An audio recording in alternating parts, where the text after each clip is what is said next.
Hi friends, welcome to our YouTube channel. So today's our video on concrete technology previous year questions. This is our third video and the continuation of the questions from 43 or 44 question I think. So we will start from that question number only. So before going to start, please subscribe our channel and like this video and comment.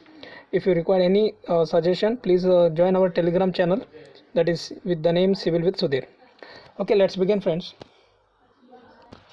So today's first question is question number 43, the static modulus of elasticity, right?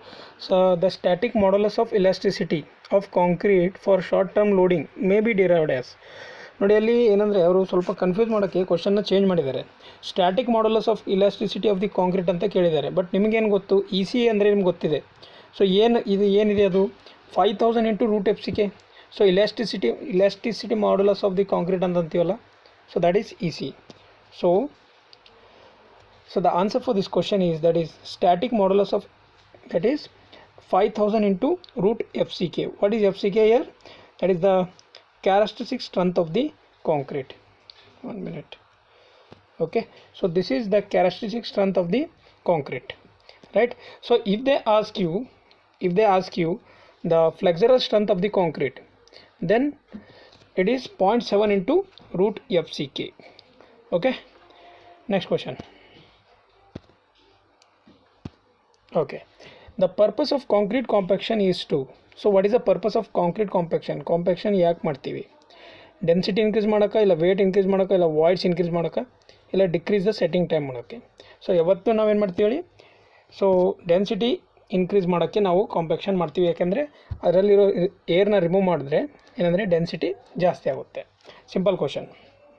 Next, the test strength of the sample is taken as the average of the strength of. ನೋಡಿ, ನಿಮ್ಗೆ ಗೊತ್ತಿದೆ, ಯಾವಾಗಲೂ ನಾವು testing ಮಾಡುವಾಗ ಲ್ಯಾಬಲ್ಲಿ ಎಷ್ಟು ಸ್ಯಾಂಪಲ್ಸ್ನ ತೊಗೋತೀವಿ. What are the different samples, how many samples we will take? We always take three samples are 3 specimens, because 3 we can compare the 3 results, right? That's why we will take the 3. Okay, so the answer for this question is the B. Okay, next one, right? Next, question number 46, as per IS 456/2000, the organic content of water used for making concrete should not be more than, right? So as per IS 456 there is a table, right? So according to that table, how much we have to tell? Okay, this is the table you can see on the screen, right? So this is the table of IS 456 important materials and their permissible limit, that is maximum.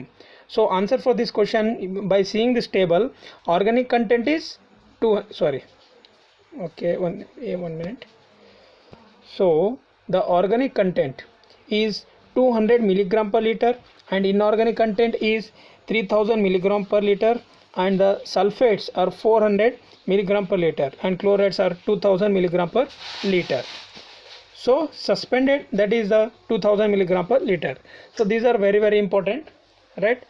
So the next question, the characteristic strength of concrete is defined as an compressive strength below which not more than, right? So the characteristic, ನಾನು ಕ್ಲಾಸಲ್ಲಿ already ಹೇಳಿದ್ದೀನಿ ಆಯಿತಾ, RCC class 2 ಅಲ್ಲಿ ನಾನು ನಿಮ್ಗೆ explain ಮಾಡಿದ್ದೀನಿ, ಅಲ್ಲೋಗಿ ನೋಡ್ಬೋದು ನೀವು. ಏನು, ಯಾವತ್ತೂ 5% ರಿಸಲ್ಟ್ಗಿಂತ ಜಾಸ್ತಿ ಆಗ್ಬಾರ್ದು ಅಂತ ಹೇಳಿದ್ದು, ರೈಟ್? ಸೊ ನೋಡಿ, ಇಲ್ಲಿ ನಿಮಗೆ ಸ್ಕ್ರೀನ್ ಮೇಲೆ ಕಾಣಿಸ್ತಾ ಇದೆ. ಸೊ ಈ ಸ್ಕೆಚ್ ನೋಡಿದ್ರೆ ನಿಮ್ಗೆ ಗೊತ್ತಾಗುತ್ತೆ. ನಾನು ಪೆನ್ ಕರ್ಸರಿಂದ ಮಾಡ್ತೀನಿ, ನಿಮ್ಗೆ ಗೊತ್ತಾಗುತ್ತೆ ನೋಡಿ. ಸೊ ಈ 5% ಏನಿದೆ ನೋಡಿ, ಈ 5% ಏರಿಯಾ ಯಾವಾಗ ನಾವು ಕರ್ವ್ ಇದು ಮಾಡ್ತೀವಲ್ಲ, so this is F M ಅಂದರೆ ಏನು? Target mean strength. So F M is nothing but target mean strength ಇದೆ. ಸೊ ಇದು 1 ನಿಮಿಷ. ಸೊ ಈ 1 ನಿಮಿಷ. ಓಕೆ, ಸೊ ಈ 1.65 ಏನಿದೆಯಲ್ಲ, 1.65 ಡೆಲ್ಟಾ ಅನ್ಬೋದು ಅದಕ್ಕೆ. ಸೊ ಎಫ್ ಎಮ್ ಕೆಳಗಡೆ ಫಾರ್ಮುಲಾ ಇದೆ ನೋಡಿ, F M equal to F C K plus 1.65 delta ಇದೆ. ಸೊ 28 days ಕ್ಯೂಬ್ ಸ್ಟ್ರೆಂತ್ನ ತೊಗೊಳ್ತೀವಿ ನಾವು. ಸೊ ಇಲ್ಲಿ ಏನು ಹೇಳ್ತಿದೆ ಅಂದರೆ, ಕ್ಯಾರೆಕ್ಟರಿಸ್ಟಿಕ್ ಸ್ಟ್ರೆಂತು 5% ಅಂದರೆ 95% ರಿಸಲ್ಟ್ ನಾವು ಎಕ್ಸ್ಪೆಕ್ಟ್ ಮಾಡ್ತೀವಿ ಅಂತ ಅರ್ಥ. ಓಕೆ, ಅರ್ಥ ಆಯ್ತಲ್ಲ? Next question, workability of concrete is directly proportional to, ಹೇಳ್ಬೋದು answer. Workability of the concrete ಯಾವುದಕ್ಕೆ ಡೈರೆಕ್ಟ್ಲಿ ಪ್ರೊಪೋರ್ಷನಲ್ ಆಗಿರುತ್ತೆ? ಗ್ರೇಡಿಂಗ್ ಆಫ್ ದಿ ಕಾಂಕ್ರೀಟ್ ಇರುತ್ತಾ, ಇಲ್ಲ ವಾಟರ್ ಸಿಮೆಂಟ್ ರೇಷಿಯೋ ಇರುತ್ತಾ, ಇಲ್ಲ ಅಗ್ರಿಗೇಟ್ ಸಿಮೆಂಟ್ ರೇಷಿಯೋ ಇರುತ್ತಾ, ಇಲ್ಲ ಟೈಮ್ ಆಫ್ ಟ್ರಾನ್ಸಿಟ್ ಇರುತ್ತೆ. ನೋಡಿ, ನಿಮಗೆ ಆಪ್ಷನ್ ಗೊತ್ತಾಗಲಿಲ್ಲ ಅಂದರೆ ಎಲಿಮಿನೇಟ್ ಮಾಡೋದು ಕಲೀರಿ, ಎಲಿಮಿನೇಟ್ ಮಾಡೋದು ಕಲಿಬೇಕು ನೀವು, ಆಯಿತಾ? So grading of the aggregate ಇರ್ಬೋದಾ, ಇಲ್ಲ ವಾಟರ್ ಸಿಮೆಂಟ್ ರೇಷಿಯೋ ಇರ್ಬೋದು. ನೋಡಿ, ಮ್ಯಾಕ್ಸಿಮಮ್ ಯಾವತ್ತೂ ವಾಟರ್ ಮತ್ತು ಗ್ರೇಡಿಂಗ್ ಆಫ್ ದಿ ಅಗ್ರಿಗೇಟ್ಸ್ ಇರುತ್ತೆ. ವಾಟರ್ ಸಿಮೆಂಟ್ ರೇಷಿಯೋಗಿಂತ, ಆಯಿತಾ, ಸ್ಟ್ರೆಂತ್ ಅಂತ ಯಾವಾಗ ಬರುತ್ತೆ ಅವಾಗ ವಾಟರ್ ಸಿಮೆಂಟ್ ರೇಷಿಯೋ ಆಗುತ್ತೆ, ಆಯಿತಾ? ಸೊ ಇವಾಗ ವರ್ಕೇಬಿಲಿಟಿ ಅಂತ ಬರುತ್ತೆ ನೋಡಿ, ಅಲ್ಲಿ ಗ್ರೇಡಿಂಗ್ ಆಫ್ ದಿ ಅಗ್ರಿಗೇಟ್ ಬರುತ್ತೆ. Okay, next question number 49. The bottom diameter, top diameter and the height of the steel mould use for slum test. ಇಲ್ಲೂ ನಾನು ಡ್ರಾ ಮಾಡ್ತೀನಿ. ಓಕೆ, ಸೊ ಈ ಥರ ಇರುತ್ತೆ, ನಿಮಗೆ ಗೊತ್ತಿದೆ, ಈ ಥರ ಇರುತ್ತಲ್ಲ. ಸೊ ಟಾಪ್ ಎಷ್ಟಿದೆ ನಿಮ್ಗೆ ಗೊತ್ತಿದೆ, 10 ಸೆಂಟಿಮೀಟರ್ ಇದೆ. ಬಾಟಮ್ ಎಷ್ಟಿದೆ? Bottom 20 centimetre and the height is 30 centimetre. All dimensions are in centimetre, ಕರೆಕ್ಟಾ? ಸೊ 10, 20, 30. ಬಟ್ ಅವರು ಯಾವ್ದು ಆರ್ಡರಲ್ಲಿ ಕೇಳಿದ್ದಾರೆ ನೋಡಿ, ಅವ್ರು ಕೇಳಿರೋ ಆರ್ಡರ್ ಯಾವುದಿದೆ? ಬಾಟಮ್ ಡಯಾಮೀಟರ್ ಫಸ್ಟ್ ಕೇಳಿದ್ದಾರೆ. ಇದೇ ನಿಮ್ಗೆ ಕನ್ಫ್ಯೂಸ್ ಮಾಡೋದು. ಅವರು ಬಾಟಮ್ ಡಯಾಮೀಟರ್ ಕೇಳಿದ್ದಾರೆ, ಬಾಟಮ್ 20 ಇದೆ, ಆಯಿತಾ? 20 ಆಮೇಲೆ ಟಾಪ್ ಕೇಳಿದ್ದಾರೆ. So 20, 10, 30. So C is the correct answer for this question, ಆಯಿತಾ? ಈ ಥರ ನಿಮಗೆ ಅವರು ಕನ್ಫ್ಯೂಸ್ ಮಾಡ್ತಾರೆ, ಕರೆಕ್ಟಾಗಿ ನೋಡಿ ನೀವು ಅದನ್ನು ಟಿಕ್ ಮಾಡಬೇಕು. Okay, next question. The addition of addition of CaCl2 in concrete results in, ಆಯಿತಾ? CaCl2 ಆ್ಯಡ್ ಮಾಡೋದ್ರಿಂದ ಏನು ರಿಸಲ್ಟ್ ಆಗುತ್ತೆ? ರಿಸಲ್ಟ್ಸ್ ಏನು ಕೊಡುತ್ತೆ ನಮಗೆ, ಆಯಿತಾ? ಶ್ರಿಂಕೇಜ್ ಜಾಸ್ತಿ ಆಗುತ್ತಾ, ಇಲ್ಲ ಸೆಟ್ಟಿಂಗ್ ಟೈಮ್ ಕಮ್ಮಿ ಆಗುತ್ತಾ, ಇಲ್ಲ ಶ್ರಿಂಕೇಜ್ ಕಮ್ಮಿ ಆಗುತ್ತಾ, ಇನ್ಕ್ರೀಸ್ ಆಗುತ್ತಾ, ಡಿಕ್ರೀಸ್ ಆಗುತ್ತಾ, ಇಲ್ಲ ಸೆಟ್ಟಿಂಗ್ ಟೈಮ್ ಇನ್ಕ್ರೀಸ್ ಆಗುತ್ತಾ, ಇಲ್ಲ ಸೆಟ್ಟಿಂಗ್ ಟೈಮ್ ಡಿಕ್ರೀಸ್ ಆಗುತ್ತಾ? ಈ ಥರ ಆಪ್ಷನ್ ಕೊಟ್ಟಿದ್ದಾರೆ. ಯಾವುದಾಗುತ್ತೆ ನೋಡಿ. ಸೊ CaCl2 ಈಸ್ ಎನ್ ಎಡ್ಮಿಕ್ಚರ್, ಅದೊಂದು ಎಡ್ಮಿಕ್ಚರ್ ಇದೆ, which accelerate the process of hydration. Hydration ಅಂದ್ರೇನು, ಆಯಿತಾ? ಸೊ ಕಾಂಕ್ರೀಟ್ ಯಾವಾಗ ನೀವು ವಾಟರ್ ಆ್ಯಡ್ ಮಾಡ್ತೀರಾ, ಆಯಿತಾ? ಸೊ ವಾಟರ್ ಆ್ಯಡ್ ಮಾಡಿದ್ಮೇಲೆ ಅದ್ರದ್ದೇನು ರಿಯಾಕ್ಷನ್ ಆಗುತ್ತಲ್ಲ for the formation of the strength, ಆಯಿತಾ? ಸ್ಟ್ರೆಂತ್ ಫಾರ್ಮೇ ಆಗೋಕ್ಕೆ ಏನು ರಿಯಾಕ್ಷನ್ ಆಗುತ್ತೆ ನೋಡಿ, ಅದಕ್ಕೆ ಹೈಡ್ರೇಷನ್ ಅಂತೀವಿ. So it decreases setting time. So admixture ಏನು ಮಾಡುತ್ತೆ? ಇದು ಡಿಕ್ರೀಸ್ ಮಾಡುತ್ತೆ. Concrete attains early strength and result in high shrinkage. So answer for this question is only 1 and 2. That is, it may be increase the shrinkage and decrease the setting time. Right? Next question. Minimum grade of concrete for moderate environmental exposure condition should be. Minimum grade of concrete for moderate environmental exposure conditions should be. ನಾನು ಇದು ನನ್ನ ಕ್ಲಾಸಲ್ಲಿ already ಹೇಳಿದ್ದೀನಿ, RCC ಕ್ಲಾಸಲ್ಲಿ. ಹೇಳ್ಬೋದಾ? ಯಾರಾದರೂ ಗೊತ್ತಿದ್ದರೆ ನೀವು ಕಮೆಂಟ್ ಮಾಡಿ, ಇಲ್ಲಾಂದರೆ ಲೈವ್ ಚಾಟಲ್ಲಿ ರಿಪ್ಲೈ ಮಾಡಿದ್ರೆ ನಿಮ್ಗೆ ಗೊತ್ತಾಗುತ್ತೆ ಆನ್ಸರ್ ಕರೆಕ್ಟಾಗಿದೆಯಲ್ಲ ಅಂತ. So answer for this question is that is M25, ಆಯಿತಾ? ಸೊ ಮಾಡ್ರೇಟ್ಗೆ M25 ಇದೆ ನೋಡಿ. ಸೊ ನಿಮ್ಮ ಸ್ಕ್ರೀನ್ ಮೇಲೆ ಇವಾಗ ಕಾಣಿಸ್ತಾ ಇದೆ, ಇದು table number 3 IS 456 2000 code book ಏನಿದೆಯಲ್ಲ, ಸೊ ಅದ್ರದ್ದು table number 3 environmental exposure condition clause 8.2.2.1 and 35.3.2, ಆಯಿತಾ? ಅಲ್ಲಿಂದ ಇದನ್ನು ನಾನು ತೊಗೊಂಡಿದ್ದೀನಿ, ನಿಮಗೆ ಗೊತ್ತಾಗಬೇಕಲ್ಲ, ಅದಕ್ಕೋಸ್ಕರ. ಸೊ ಇಲ್ಲಿ ನೋಡಿ ಎಷ್ಟು ಕಂಡೀಷನ್ ಇದೆ. ಮೈಲ್ಡ್ ಇದೆ, ಮಾಡ್ರೇಟ್ ಇದೆ, ಸಿವಿಯರ್ ಇದೆ, ವೆರಿ ಸಿವಿಯರ್ ಇದೆ, ಎಕ್ಸ್ಟ್ರೀಮ್ ಇದೆ, ಆಯಿತಾ? ಸೊ ಈ ಎಲ್ಲ ಕಂಡೀಷನ್ಸು, ಆಯಿತಾ? ಈ ಎಲ್ಲ ಕಂಡೀಷನ್ಸು ವಿತ್ ಡಿಫ್ರೆಂಟು ನಾವು ಯಾವತ್ತೂ ಮೈಲ್ಡ್ ಆರ್ ಮಾಡ್ರೇಟ್ ಕಂಡೀಷನ್ಸ್ನ ತೊಗೋತೀವಿ. ಓಕೆ, ನೆಕ್ಸ್ಟ್ ಹೋಗೋಣವಾ? Okay, next question. The concrete mix design is conducted as per. The concrete mix design is conducted as per always 10262. 10262 IS 456 is for RCC design, and 383 is for what? 383 is for what? Coarse aggregate and fine aggregate. And 13920, what is 13920? Right, 13920 ಯಾವುದಿದೆ ಹೇಳ್ಬೋದಾ? ಒಂದು ನಿಮಿಷ, 13920 ಯಾವುದಿದೆ comment ಮಾಡಿ, comment ಬಾಕ್ಸಲ್ಲಿ ನೋಡೋಣ, ಯಾರ್ಯಾರು ಗೊತ್ತಿದೆ ಯಾರ್ಯಾರು ಗೊತ್ತಿಲ್ಲ ನೋಡೋಣ. Next question. The grade of concrete M20 means that the characteristic compressive strength of 15 centimeter cubes after 28 days is given by. ನೋಡಿ, ಸಿಂಪಲ್ ಆಗಿ ಅಂದರೆ M20 ಅಂದರೆ ಏನು ಅಂತ ಕೇಳ್ತಾ ಇದ್ದಾರೆ. 20 Nm/mm² ಅಂತ ಆನ್ಸರ್ ಆಗುತ್ತೆ, ಕರೆಕ್ಟಾ? So 20 Nm/mm², simple question. Next question. The object of curing is not to. ಕ್ಯೂರಿಂಗ್ದು ಅಬ್ಜೆಕ್ಟ್ ಯಾವುದು ಇಲ್ಲ ಅಥವಾ ನಾಟ್ ಅಂತ ಕೇಳ್ತಾ ಇದ್ದಾರೆ. Prevent the loss of water by evaporation, reduce the shrinkage of the cement concrete, preserve the properties of the concrete, reduce the strength of the concrete. ನೋಡಿ, first of all curing ಅಂದರೆ ಏನು ನಿಮ್ಗೆ ಗೊತ್ತಿದೆ. Curing ಯಾವಕ್ಕೆ? Hydration increase ಮಾಡೋಕ್ಕೆ. Hydration ಏನು ಮಾಡುತ್ತೆ? ನಮ್ಮ strength increase ಮಾಡುತ್ತೆ. ಫೋರ್ತ್ ಆಪ್ಷನ್ ಏನು ಕೊಟ್ಟಿದ್ದಾರೆ? ಸ್ಟ್ರೆಂತ್ ಯಾವತ್ತೂ ಕ್ಯೂರಿಂಗ್ ರೆಡ್ಯೂಸ್ ಮಾಡೋದಿಲ್ಲ. ಆಯಿತಾ? ಸ್ಟ್ರೆಂತ್ ಯಾವತ್ತು ಅದು ರೆಡ್ಯೂಸ್ ಮಾಡೋದಿಲ್ಲ. So answer for this question is the D. Right? ಅರ್ಥ ಆಯ್ತಿದಲ್ಲ? Next question, maximum admissible water cement ratio for mild environmental exposure should be. ಇವಾಗಲೇ ನಿಮಗೆ ಬೇರೆ ಬೇರೆ ಕಂಡೀಷನ್ಸು ಎಕ್ಸ್ಪೋಜರ್ಸ್ ಯಾವ್ಯಾವ ಇದೆ ಅದು ಎಕ್ಸ್ಪ್ಲೇನ್ ಮಾಡಿದ್ದೀನಿ ಪ್ರೀವಿಯಸ್ ಸ್ಲೈಡಲ್ಲಿ. ಸೊ ಈಗ ಅದರದ್ದು ವಾಟರ್ ಸಿಮೆಂಟ್ ರೇಷಿಯೋ ಅವ್ರು ಕೇಳ್ತಾ ಇದ್ದಾರೆ, ಮ್ಯಾಕ್ಸಿಮಮ್ ಕೇಳ್ತಾ ಇದ್ದಾರೆ. ಆಯಿತಾ? ಸೊ ಮ್ಯಾಕ್ಸಿಮಮ್ ನೋಡಿ 0.55 ಇದೆ. 0.55 for what which mild environmental ಕಂಡೀಷನ್ಸ್ಗೆ 0.55 ಇದೆ ವಾಟರ್ ಸಿಮೆಂಟ್ ರೇಷಿಯೋ. ಸೊ ಆ ಟೇಬಲ್ ಇದೆ, ಆ ಟೇಬಲ್ ನೋಡಿಕೊಂಡ್ರೆ ನೀವೆಲ್ಲ ನೆನ್ಪಿಟ್ಕೋಬೇಕು. ಮಾಡ್ರೇಟು ಕೇಳ್ಬೋದು, ಇಲ್ಲಾಂದರೆ ಬೇರೆ ಕಂಡೀಷನ್ಸ್ಗೂ ಕೇಳ್ಬೋದು. ಓಕೆ, ನೆಕ್ಸ್ಟ್ ಕ್ವಶನ್ ಹೋಗೋಣ. Question number 56. Air entrainment in the concrete increases. Air entrainment in the concrete ಅಥವಾ air entrainment in the concrete increases workability, strength, effect of temperature variation and the unit weight. ಯಾವ್ದು increase ಮಾಡುತ್ತೆ? Air entrainment ಒಂದು admixture ಇದೆ, air bubbles introduce ಮಾಡುತ್ತೆ. ಇದು ಏನು ಮಾಡುತ್ತೆ? ಅದರಿಂದ ಏನಾಗುತ್ತೆ ಹೇಳಿ? ವರ್ಕ್ಯಾಬಿಲಿಟಿ ಏನಾಗುತ್ತೆ? ಇನ್ಕ್ರೀಸ್ ಆಗುತ್ತೆ. ಆಯಿತಾ? ಸ್ಟ್ರೆಂತ್ ಯಾವತ್ತೂ ಇನ್ಕ್ರೀಸ್ ಆಗಲ್ಲ, ವರ್ಕ್ಯಾಬಿಲಿಟಿ ಇನ್ಕ್ರೀಸ್ ಆಗುತ್ತೆ. Right? Next question, to obtain very high strength concrete, right, to obtain very high strength concrete it is necessary to use very fine grained. It is necessary to use very fine grained what? ಯಾವುದನ್ನ fine grained ಆಗಿ ನೀವು high strength ಬೇಕಾದರೆ use ಮಾಡ್ತೀರಾ? ಇಲ್ಲಿ ನೋಡಿ, ಸ್ವಲ್ಪ tricky question ಇದೆ ಇದು. ಆಯಿತಾ? ಸೊ ನಿಮಗೆ ಮಟೀರಿಯಲ್ ಬಗ್ಗೆ ನಿಮಗೆ ಪ್ರಾಪರ್ಟೀಸ್ ಗೊತ್ತಿದ್ದರೆ ನೀವು ಯೂಸ್ ಮಾಡ್ಬೋದು. Sorry. So volcanic scoria, granite, magnetite, barite. So ಇದರಲ್ಲಿ ಯಾವ್ದು ಯೂಸ್ ಮಾಡ್ಬೋದು? ಯಾವಾಗಲೂ ಗ್ರಾನೈಟ್ ಒಳ್ಳೆ ಸ್ಟ್ರೆಂತ್ ಕೊಡುತ್ತೆ. ಆಯಿತಾ? So granite will give maximum strength if you make powder in the powder ಫಾರ್ಮಲ್ಲಿ ಮಾಡಿಬಿಟ್ಟು ಅದನ್ನು ಯೂಸ್ ಮಾಡಿದ್ರೆ, ಅದನ್ನು ಯಾವಾಗಲೂ ಯೂಸ್ ಮಾಡಿದ್ರೆ ನಿಮಗೆ ಆ್ಯಸ್ ಎ ಫೈನ್ ಅಗ್ರಿಗೇಟ್ ಒಳ್ಳೆ ಸ್ಟ್ರೆಂತ್ ಕೊಡುತ್ತೆ. Okay, as a coarse aggregate strength granite ಚೆನ್ನಾಗೇ ಕೊಡುತ್ತೆ. ಓಕೆ, ಬರೀ ನೀವು ಫೈನ್ ಅಗ್ರಿಗೇಟ್ ಯೂಸ್ ಮಾಡೋಂಗಿಲ್ಲ, ನೀವು as a coarse aggregate use ಮಾಡ್ಬೋದು ಆ್ಯಸ್ ಎ ಬೋರ್ಡರ್ಸ್ ಅಂತ. Next question, the concrete having a slump of 6.5 cm is said to be. ನೋಡಿ 6.5 cm ಇದೆ. ಟ್ಯಾಬ್ಲರ್ ಕಾಲಮು ನೋಡಿ ಒಂದ್ಸಲ ಗೊತ್ತಾಗುತ್ತೆ. ನನ್ನ ಕಾಂಕ್ರೀಟ್ ಟೆಕ್ನಾಲಜಿ ಕ್ಲಾಸಲ್ಲಿ ಹೋಗಿ ನೀವು ನೋಡ್ಬೋದು. ರೈಟ್? ಸೊ ಯಾವುದಾಗತ್ತೆ ಹೇಳಿ? ಪ್ಲಾಸ್ಟಿಕ್ ಆಗುತ್ತೆ. ಸ್ಲಂಪು 6.5 ಅಥವಾ 50 to 75 ಇದೆಯಲ್ಲ, 50 to 100 or 75 to ಏನಿದೆಯಲ್ಲ ಆ ರೇಂಜಲ್ಲಿ ಬಂದಾಗ ಸೊ ಅದು ಪ್ಲಾಸ್ಟಿಕ್ ಆಗುತ್ತೆ. So calcium chloride, next question, calcium chloride added in concrete act as.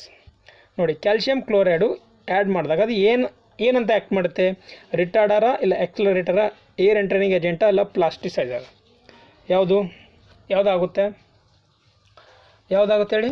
So always it is accelerator. ಅಂದರೆ ನಿಮ್ಗೆ ಏನು ಇನ್ಕ್ರೀಸ್ ಮಾಡುತ್ತೆ? ಸೆಟ್ಟಿಂಗ್ ಟೈಮ್ ಇನ್ಕ್ರೀಸ್ ಮಾಡುತ್ತೆ ಅದು. Right? So setting time increase ಮಾಡುತ್ತೆ calcium chloride. Right?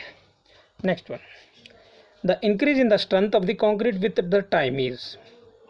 Right? Increase in the strength of the concrete with time increase in the strength of the concrete ಏನಾಗುತ್ತೆ ಅಂತ ಕೇಳ್ತಾ ಇದ್ದಾರೆ. ಲೀನಿಯರ್, ನಾನ್ ಲೀನಿಯರ್, ಆಯಿತಾ? ಅಥವಾ osmotic or all of the above? ಏನಾಗುತ್ತೆ ಹೇಳಿ? So it is non linear. Right? So increase in the strength of the concrete with time non linear ಇರುತ್ತೆ. Correct ಅಲ್ಲ? ನೋಡಿ ಇಲ್ಲಿ ಗೊತ್ತಾಗುತ್ತೆ ಯಾವ್ದು ನಾನು ಏನು ಹೇಳ್ತಾ ಇದ್ದೀನಿ ಅಂತ. ನೋಡಿ ಇಲ್ಲಿ, so graph showing strength of the concrete with the age ಈಗ 7 daysಲ್ಲಿ ನೋಡಿ, ಪೆನ್ನಿಂದ ಮಾರ್ಕ್ ಮಾಡ್ತಾ ಇದ್ದೀನಿ ಗೊತ್ತಾಗುತ್ತೆ. ಸೊ ಇದು 7 days ಸ್ಟ್ರೆಂತ್ ಇದು. ಆಯಿತಾ? ಅದು ಎಷ್ಟು ಬಂದಿದೆ? 21 Nm/m² ಬಂದಿದೆ ಅಂತ ತಿಳ್ಕೊಳ್ಳಿ. 28 daysಗೆ ಮತ್ತೆ ಚೇಂಜ್ ಆಯಿತು ಇಲ್ಲಿ ನೋಡಿ. ರೈಟ್? ಸೊ ಇದು 28 daysಗೆ ಎಷ್ಟಾಗುತ್ತೆ? ಈ ಥರ ನಾವು ಮಾರ್ಕ್ ಮಾಡಿಕೊಂಡ್ರೆ ಗೊತ್ತಾಗುತ್ತೆ. ಸೊ ಫಾರ್ ಕಂಟಿನ್ಯೂಸ್ ಮಾಯ್ಸ್ಟ್ ಕ್ಯೂರಿಂಗು ಇಲ್ಲ ಬರುತ್ತೆ ನೋಡಿ ಇಲ್ಲಿ. ರೈಟ್? ಸೊ ಈ ಥರ ನಿಮ್ಮದು ಒಂದು ನಾನ್ ಲೀನಿಯರ್ ಏನು ಬರುತ್ತೆ? ಕರ್ವ್ ಗ್ರಾಫ್ ಬರುತ್ತೆ. ಗೊತ್ತಾಯ್ತಾ? ಇದನ್ನು ನೆನಪಿಟ್ಕೊಳ್ಳಿ. Generally, next question, concrete cubes are tested to measure concrete cubes ಯಾಕೆ ಟೆಸ್ಟ್ ಮಾಡ್ತಾರೆ? ಏನು ಮೆಜರ್ ಮಾಡೋಕ್ಕೆ? Compressive strength, tensile strength, twisting strength? Simple ಇದೆ. ರೈಟ್? ಸೊ ಕಂಪ್ರೆಸಿವ್ ಸ್ಟ್ರೆಂತ್ ನೋಡಿ ಇಲ್ಲಿ ಇನ್ನೊಂದು ಪಾಯಿಂಟ್ ನಾನು ಮಾರ್ಕ್ ಮಾಡಿ ಹೇಳ್ತೀನಿ ನಿಮಗೆ. ಸೊ ಕಂಪ್ರೆಸಿವ್ ಸ್ಟ್ರೆಂತು ಯಾವಾಗ ಈ ಥರ ಕ್ಯೂಬ್ ಇದೆ ಅಂತ ತಿಳ್ಕೊಳ್ಳಿ. ಓಕೆ, ಸೊ ಈ ಥರ ಕ್ಯೂಬ್ ಇದ್ದಾಗ ಈ ಕ್ಯೂಬ್ ಇದೆ. ಸೊ ಇದ್ರ ಸೈಜ್ ಏನಿದೆ ನಿಮ್ಗೆ ಗೊತ್ತಿದೆಯಲ್ಲ. ಸೊ ಇದು 150, ಇದೂ 150, ಇದೂ 150 ವಾಟ್ mm. 150 mm ಇದೆ ಕಂಪ್ರೆಸಿವ್ ಸ್ಟ್ರೆಂತ್ಗೆ. Tensile strength is nothing but the compressive strength. ನಾವು ಸಿಲಿಂಡರ್ ಮಾಡ್ತೀವಲ್ಲ, ಸಿಲಿಂಡರ್, ಒಂದು ನಿಮಿಷ, ಓಕೆ, ಈ ಥರ ಸಿಲಿಂಡರ್ ಇರುತ್ತೆ, ರೈಟ್. ಸೊ ಈ ಸಿಲಿಂಡರು ಈ ಥರ ಏನಂದರೆ ಇದು ಹೈಟ್ ಎಷ್ಟು ಇರುತ್ತೆ ಹೇಳಿ, ಇದು 30 ಸೆಂಟಿಮೀಟರ್, ಇದೆಷ್ಟು 15 ಸೆಂಟಿಮೀಟರ್. ಓಕೆ, ಸೊ ಇದು ಸಿಲಿಂಡರು, ಇದನ್ನು ಕಂಪ್ರೆಸಿವ್ ಸ್ಟ್ರೆಂತ್ಗೂ ಯೂಸ್ ಮಾಡ್ಬೋದು. ಇನ್ನೊಂದು ಕ್ವಶನ್ ಕೇಳೋ ಚಾನ್ಸಸ್ ಇದೆ ಇದರಲ್ಲಿ. ಏನಂದರೆ ಕಂಪ್ರೆಸಿವ್ ಸ್ಟ್ರೆಂತು ನೀವು ಕ್ಯೂಬಲ್ಲಿ ಯೂಸ್ ಮಾಡಿದ್ರೆ ಈಗ ಸ್ಟ್ರೆಂತ್ ಯಾವ ಕ್ಯೂಬ್ ಅಥವಾ ಸಿಲಿಂಡರ್ ಎರಡೂ ಮಾಡಿದ್ದೀರಾ, ಸ್ಟ್ರೆಂತ್ ಯಾವುದ್ರದ್ದು ಜಾಸ್ತಿ ಬರುತ್ತೆ ಅಂತ ಕೇಳ್ತಾರೆ. ಯಾವತ್ತೂ ಸಿಲಿಂಡರ್ ಸ್ಟ್ರೆಂತ್ ಜಾಸ್ತಿ ಚೆನ್ನಾಗಿ ಅಂದರೆ ಅಕ್ಯುರೇಟಾಗಿ ಬರುತ್ತೆ ಕಂಪೇರ್ ಟು ಕ್ಯೂಬ್ ಅಂತ. ಓಕೆ, ಇದನ್ನು ನೆನ್ಪಿಟ್ಕೊಳ್ಳಿ, ಈ ಕ್ವಶನು ಇಂಪಾರ್ಟೆಂಟ್ ಇದೆ. ನೆಕ್ಸ್ಟ್ ಕ್ವಶನ್ ಹೋಗೋಣವಾ, right. Okay, next question. Okay, workability of concrete is directly proportional to, ನೋಡಿ ವರ್ಕೇಬಿಲಿಟಿ ಆಫ್ ಕಾಂಕ್ರೀಟ್ ಡೈರೆಕ್ಟ್ಲಿ ಯಾವುದಕ್ಕೆ ಪ್ರೊಪೋರ್ಷನಲ್ ಆಗಿರುತ್ತೆ? Time of the transit, water cement ratio, grading of the aggregate, strength of the aggregate cement ratio. ನೋಡಿ ಇಲ್ಲಿ ಸ್ವಲ್ಪ twist ಇದೆ. Time of transit ಅಂತೂ ಬರೋದಿಲ್ಲ, aggregate cement ratio ಬರ್ಬೋದಾ, ಸ್ಟ್ರೆಂತ್ ಆಫ್ ದಿ ಕಾಂಕ್ರೀಟ್ ಬರ್ಬೋದಾ? ಫಸ್ಟ್ ಯಾವ್ದು ಬರುತ್ತೆ ವರ್ಕೇಬಿಲಿಟಿ ಅಂದರೆ ಗ್ರೇಡಿಂಗ್ ಆಫ್ ದಿ ಕಾಂಕ್ರೀಟು. ಕೆಳಗಡೆ ಆಪ್ಷನ್ ನೋಡಿ 3 ಯಾವುದರಲ್ಲಿ ಇಲ್ಲ, ಅದು ಅಂತೂ ಆಪ್ಷನ್ ಆಗೋದಿಲ್ಲ, ಗೊತ್ತಾಯ್ತಾ? ಸೊ ಸೆಕೆಂಡ್ ಆಪ್ಷನ್ ಅಂತೂ ಆಗೋದಿಲ್ಲ, ಕರೆಕ್ಟಾ? ಯಾಕೆಂದರೆ grading of the aggregate important ಇದೆ ವರ್ಕೇಬಿಲಿಟಿಗೆ.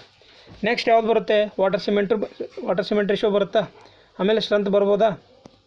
ರೈಟ್, ನೋಡಿ. ಸೊ ವಾಟರ್ ಸಿಮೆಂಟ್ ರೇಷಿಯೋ ಮತ್ತು ಗ್ರೇಡಿಂಗ್ ಆಫ್ ದಿ ಎರಡು ವೆರಿ ಇಂಪಾರ್ಟೆಂಟ್ ಇದೆ, ಆಯಿತಾ? So very important. ಇದರಿಂದ ನೆಕ್ಸ್ಟ್ ಹೋದಾಗ ಸ್ಟ್ರೆಂತ್ ಆಫ್ ದಿ ಕಾಂಕ್ರೀಟ್ ಬರುತ್ತೆ. So 2 and 3 is the nearest correct answer, ಆಯಿತಾ? Next one.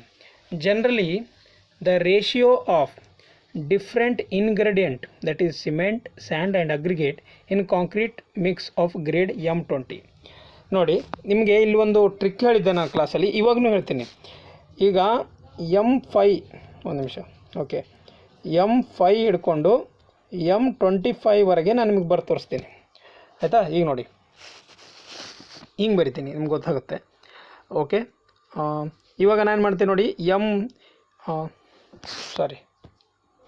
ಒಂದು ನಿಮಿಷ, ಓಕೆ, ನೋಡಿ M5, M7.5, M10, ಓಕೆ, ಇದಕ್ಕೆ ಯಾವ್ದು ಬರುತ್ತೆ ನೋಡಿ. ಆಮೇಲೆ M15, M20, M25. ನೋಡಿ, ಎಲ್ಲದ್ರದ್ದು ಫಸ್ಟು 1 ಸೇಮ್ ಇರುತ್ತೆ, ಅದು ಬರೆಯೋದಿಲ್ಲ ನಾನು, ಆಯಿತಾ? ಸಿಮೆಂಟು, ಸ್ಯಾಂಡು ಮತ್ತು ಕೋರ್ಸ್ ಅಗ್ರಿಗೇಟ್ ಸೇಮ್ ಇರುತ್ತೆ, 1 ಬರೆಯೋದು ಬೇಡ. ಡೈರೆಕ್ಟಾಗಿ ಸೆಕೆಂಡ್ ಏನು ಬರಿತೀನಿ ನೋಡಿ, ಯಾವ್ದು ಹೇಳಿ? ಸ್ಯಾಂಡ್ ಏನಿರುತ್ತೆ ಇಲ್ಲಿಂದ ಸ್ಟಾರ್ಟ್ ಮಾಡಿ, 5ಇಂದ 5, 4, 3, 2, ಆಯಿತಾ? 1.5, ಆಮೇಲೆ ಯಾವ್ದು ಹೇಳಿ? 1, ಆಯಿತಾ? ಸೊ ಇದ್ರದ್ದು ಈಗ ಏನು ಬರ್ದಿದ್ದೀರಲ್ಲ 5, 4, 3, 2, 1.5, 1, ಇದ್ರದ್ದು ಡಬಲ್ ಮಾಡಿ. 5 ಏನಾಗುತ್ತೆ? 10 ಆಗುತ್ತೆ, ಆಯಿತಾ? 4 ಏನಾಗುತ್ತೆ? 8 ಆಗುತ್ತೆ. 3 ಏನಾಗುತ್ತೆ? 6 ಆಗುತ್ತೆ. 2 ಏನಾಗುತ್ತೆ? ರೈಟ್, 2 ಏನಾಗುತ್ತೆ? 4 ಆಗುತ್ತೆ. 1.5 ಏನಾಗುತ್ತೆ? 3 ಆಗುತ್ತೆ. 1 2 ಆಗುತ್ತೆ. ತಿಳಿತಲ್ವಾ? ನಾನು ಓರಲಿ ಏನು ಹೇಳಿದ್ದೇನಲ್ಲ ಅದ್ರ ಮೇಲೆ ಕಾನ್ಸಂಟ್ರೇಟ್ ಮಾಡಿ, ಓಕೆ? ಸೊ ಇದರ ಆನ್ಸರ್ ಏನಾಗುತ್ತೆ ಹೇಳಿ? ಈಗ M20 ಆನ್ಸರ್ ಏನಾಗುತ್ತೆ? 1, 1.5, 3. ಈ ಟ್ರಿಕ್ನ ನೆನ್ಪಿಟ್ಕೊಳ್ಳಿ, okay? Next. So admixture which causes early setting and hardening of concrete are called. Early setting ಮತ್ತು ಹಾರ್ಡನಿಂಗ್ ಆಗೋಕ್ಕೆ ಯಾವುದು, ಹಾರ್ಡನಿಂಗ್ ಆಫ್ ಕಾಂಕ್ರೀಟ್ ಆಗೋಕ್ಕೆ ಯಾವುದು ಯೂಸ್ ಮಾಡ್ತಾರೆ? ಏರ್ ಎಂಟ್ರನಿಂಗ್ ಮಾಡ್ತಾರೆ, ವರ್ಕೆಬಿಲಿಟಿ ಅಡ್ಮಿಕ್ಸರ್ ಯೂಸ್ ಮಾಡ್ತಾರೆ, ಆಕ್ಸಲರೇಟರ್ ಆರ್ ರಿಟಾರ್ಡರ್? ಯಾವ್ದು ಮಾಡ್ತಾರೆ ಹೇಳ್ಬೋದಾ? ನೋಡಿ, ಆಕ್ಸಲರೇಟರ್ನ ಯೂಸ್ ಮಾಡ್ತಾರೆ ಯಾವುದಕ್ಕೆ? ಅಡ್ಮಿಕ್ಸರ್ ವಿಚ್ ಕಾಸಸ್ ಅರ್ಲಿ ಸೆಟ್ಟಿಂಗ್. ಯಾಕಂದರೆ ಅದರದ್ದು ಸೆಟ್ಟಿಂಗ್ ಬೇಗ ಆಗ್ತಾ ಇರುತ್ತೆ, ಅದನ್ನು ಸ್ವಲ್ಪ ನಾವು ಡಿಲೇ ಮಾಡಬೇಕಲ್ಲ, ಅದಕ್ಕೆ ಆಕ್ಸಲರೇಟರ್ನ ಯೂಸ್ ಮಾಡ್ತಾರೆ, okay? Sorry, accelerator is nothing but ಅಂದರೆ ಫಾಸ್ಟ್ ಆಗೋಕ್ಕೆ, ಸಾರಿ, ಓಕೆ? ಸೊ ಆಕ್ಸಲರೇಟರ್ ಅಂದರೆ ಸ್ವಲ್ಪ ಫಾಸ್ಟ್ ಆಗೋಕ್ಕೆ ಯೂಸ್ ಮಾಡ್ತಾರೆ. Next, to prevent sulphate attack in concrete, for preparing concrete mix, water pH must be within ಎಷ್ಟಿರಬೇಕು? ವಾಟರ್ pH ಎಷ್ಟಿರಬೇಕು ಹೇಳ್ಬೋದಾ? ವಾಟರ್ pH ನೀವು ಕಾಂಕ್ರೀಟು ಸಲ್ಫೇಟ್ ಅಟ್ಯಾಕ್ ಆಗಬಾರ್ದು. 7 to 10, 4 to 6, 5 to 7, 6 to 9. ಯಾವುದಿರ್ಬೇಕು ಹೇಳಿ? 6 to 9 ಒಳಗಡೆ ಪಿ ಎಚ್ ಇರಬೇಕು, sulphate attack ಆಗಬಾರ್ದು ಅಂದರೆ, ರೈಟ್. ಸೊ 6 to 9 ನೆನ್ಪಿಟ್ಕೊಳ್ಳಿ ಕರೆಕ್ಟಾಗಿ. ಸಲ್ಫೇಟ್ ಅಟ್ಯಾಕ್ ಅಂತ ಅವರು ಮೆನ್ಷನ್ ಮಾಡಿದ್ದಾರೆ, ರೈಟ್. ಅರ್ಥ ಆಗ್ತಿದೆಯಲ್ಲ questions. Next question, separation of water or water sand cement from a freshly mixed concrete is known as. separation of water or water sand cement from a freshly mixed concrete, ಆಯಿತಾ. So freshly mix ಕಾಂಕ್ರೀಟ್ಗೆ ಏನಂತಾರೆ, water ಮತ್ತು and ಸಪ್ರೇಟಾಗಿ ಬಂದರೆ segregation, flooding, bleeding. ನೋಡಿ ಇವು ಎರಡರಲ್ಲಿ ಒಂದು ಬರುತ್ತೆ, ಸೆಗ್ರಿಗೇಷನ್ ಎಲ್ಲ ಬ್ಲೀಡಿಂಗಲ್ಲಿ. ಇವಾಗ ಹೇಳಿ ನೀವು ಯಾವ್ದು ಬರುತ್ತೆ ಅಂತ ನೋಡಿ. ಯಾವತ್ತು ಈ ಥರ ವಾಟರ್ ಸ್ಯಾಂಡ್ ಸಿಮೆಂಟ್ ಅಂತ ಬಂದಾಗ ಬ್ಲೀಡಿಂಗ್ ಬರುತ್ತೆ. Main mass, if the materials are from the mass of the concrete, they are separating with the coarse aggregate are fine aggregate, then that will be, we call it as, that is in segregation. The particles will be separated out, right. So the particles from the mass of the concrete will be separated out, that we call it as an segregation. If the water will come to the surface, what will we call, that is in bleeding, right, that is in bleeding. Next, the permanent deformation of the concrete with time under steady load is called. Permanent deformation ಅಂತ ಯಾವಾಗಲೂ ಬರುತ್ತೆ ನೋಡಿ, ಯಾವತ್ತೂ tick ಮಾಡಬೇಕು. ಯಾವುದಕ್ಕೆ ನೀವು ಕ್ರೀಪ್ಗೆ tick ಮಾಡಬೇಕು. ಏಕೆಂದರೆ ಆಫ್ಟರ್ 5 years 6 years ಟೈಮ್ ಆದಮೇಲೆ, ಆಯಿತಾ, ಇದಕ್ಕೆ ಲಾಂಗ್ ಟರ್ಮ್ ಸ್ಟ್ರೇನು ಅನ್ಬೋದು ನಾವು. We call it yes that is N long term strain, right. That is under study load, constant ಆಗಿ ಲೋಡ್ ಇರುತ್ತೆ ಅದರಲ್ಲಿ. ಕ್ರೀಪ್, ಅದನ್ನು ನಾವು ಕ್ರೀಪ್ ಅಂತೀವಿ, ಕರೆಕ್ಟಾ. ಸೊ ಅದನ್ನು creep ಅಂತೀವಿ. permanent deformation of concrete with time under steady load, we call it as an creep, right. So creep is continued deformation with time under some constant load. Constant load ಇದ್ದಾಗ ಬರುತ್ತೆ. So rate of creep decreases with time. ಇದು ನೆನ್ಪಿಟ್ಕೊಳ್ಳಿ, ಯಾಕೆಂದರೆ ಒಂದು ಎಲ್ಲಿ important points ಇರುತ್ತೆ ನೋಡಿ, ಅಲ್ಲಿ ನಾನು ಏನಂದರೆ ಎಕ್ಸ್ಟ್ರಾ ಆನ್ಸರ್ಸು ಅದರ ಸ್ಲೈಡ್ಸು ಆ್ಯಡ್ ಮಾಡ್ತೀನಿ. ಎಲ್ಲಿ ಎಕ್ಸ್ಪ್ಲನೇಷನ್ ಜಾಸ್ತಿ ಬೇಕಾಗಿಲ್ಲ ಅಲ್ಲಿ ನಾನು ಮೂವ್ ಆನ್ ಆಗ್ತೀನಿ ನೆಕ್ಸ್ಟ್ಗೆ. ಅರ್ಥ ಆಗ್ತಿದೆಯಲ್ಲ. ಸೊ ನೆಕ್ಸ್ಟ್ ನೋಡಿ, ಇಲ್ಲಿ ಇನ್ ಜನರಲ್ ಕ್ರೀಪ್ ಇನ್ಕ್ರೀಸಸ್. ಯಾವಾಗ ಕ್ರೀಪ್ ಇನ್ಕ್ರೀಸ್ ಆಗುತ್ತೆ, ನಿಮ್ಮದು ಸಿಮೆಂಟ್ ಕಂಟೆಂಟ್ ಹೈ ಇದ್ದರೆ, ಆಯಿತಾ. So water cement ratio high ಇದ್ದರೆ, aggregate cement ratio low, aggregate content low ಇದ್ದಾಗ, ಏರ್ ಕಂಟೆಂಟ್ ಹೈ ಆದಾಗ, ರಿಲೇಟಿವ್ ಹ್ಯೂಮಿಡಿಟಿನೂ ಲೋ ಆದಾಗ, ಸೊ ಟೆಂಪ್ರೇಚರು ಮತ್ತು ಹೈ ಆದಾಗ, right. So loading occurs at early age, ಆಯಿತಾ. ಸೊ ಇವೆಲ್ಲ ಪಾಯಿಂಟ್ಸು ನೀವು ಸ್ವಲ್ಪ ನೆನ್ಪಿಟ್ಕೊಳ್ಳಿ ಸಾಕು. ಅರ್ಥ ಆಯ್ತಲ್ಲ. ನೆಕ್ಸ್ಟ್ ಹೋಗೋಣವಾ. Right. Next question, segregation in the concrete occurs when. segregation in the concrete occurs where, when segregation ಯಾವಾಗುತ್ತೆ, cement gets separated from the mixture due to excess water, cement fails to give adequate binding quality, water is driven out of the concrete at faster rate, coarse aggregate tries to separate out from the finer material. ಇವಾಗ ಹೇಳಿದ್ದೆ ನಾನು segregation ಅಂದರೆ ಏನು ಅಂತ, ಕರೆಕ್ಟಾ. So course aggregate ಏನಾಗುತ್ತೆ, separate ಆಗಿಬಿಡುತ್ತೆ finer material ಅಥವಾ ಕಾಂಕ್ರೀಟ್ ಮಾಸಿಂದ, ಅದಕ್ಕೆ ನಾವು ಸೆಗ್ರಿಗೇಷನ್ ಅಂತೀವಿ, ಆಯಿತಾ. ಸೊ ಲಾಸ್ಟ್ ಕ್ವಶನ್ ಮಾಡೋಣ ಇದೊಂದು. ಓಕೆ, 70 ಕ್ವಶನ್ಗೆ ಸ್ಟಾಪ್ ಮಾಡಿಬಿಡೋಣ ವೀಡಿಯೋನ, ಆಯಿತಾ. ಸೊ ಈ ಕ್ಲಾಸ್ನ ವಿಡಿಯೋ ಅಲ್ಲ, class. The top diameter, bottom diameter and the height of the steel mould use for the slump test. ಇವಾಗಲೇ ಹೇಳಿದ್ದೆ.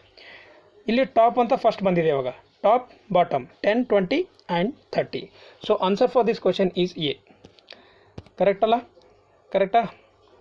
Next one, workability of the concrete for given water content is good if the aggregates are, ನೋಡಿ ವರ್ಕಬಿಲಿಟಿ ಯಾವುದಕ್ಕೆ ಚೆನ್ನಾಗಿರುತ್ತೆ, ಇದು important ಇದೆ. ಆ್ಯಂಗ್ಯುಲರ್ಗೆ ಇರುತ್ತಾ, flaky ಇರುತ್ತಾ, rounded ಇರುತ್ತಾ. ನೋಡಿ ಇಲ್ಲಿ ನಾನು ಹೇಳೋಕ್ಕೆ ಇಷ್ಟಪಡ್ತೀನಿ, ಯಾವತ್ತು ರೌಂಡೆಡ್ ಅಗ್ರಿಗೇಟ್ ಇದ್ದರೆ ವರ್ಕಬಿಲಿಟಿ ಚೆನ್ನಾಗಿ ಬರುತ್ತೆ. ಸ್ಟ್ರೆಂತ್ ಬೇಕಾದರೆ ನೀವು ಆ್ಯಂಗ್ಯುಲರ್ ಯೂಸ್ ಮಾಡ್ಬೋದು, ಆಯಿತಾ.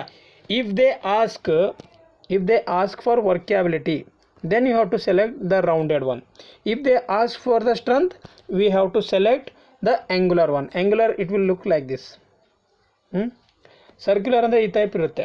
ಸರ್ಫೇಸ್ ಏರಿಯಾ ಏನಿರುತ್ತಲ್ಲ, ಲುಬ್ರಿಕೇಷನ್ ಆಗೋಕ್ಕೆ ಜಾಸ್ತಿ, ಯಾವುದಕ್ಕೆ, ರೌಂಡೆಡ್ಗೆ ಜಾಸ್ತಿ ಬೇಕಾಗಿರಲ್ಲ, ಅದಕ್ಕೆ ಇದನ್ನು ನಾವು ಯೂಸ್ ಮಾಡ್ತೀವಿ. ಓಕೆ, ಅರ್ಥ ಆಯ್ತಲ್ಲ. ಸೊ ಈ ಲೆಸನ್ನ ಇಲ್ಲೇ ಸ್ಟಾಪ್ ಮಾಡೋಣ, ಕ್ಲಾಸ್ 3ನ.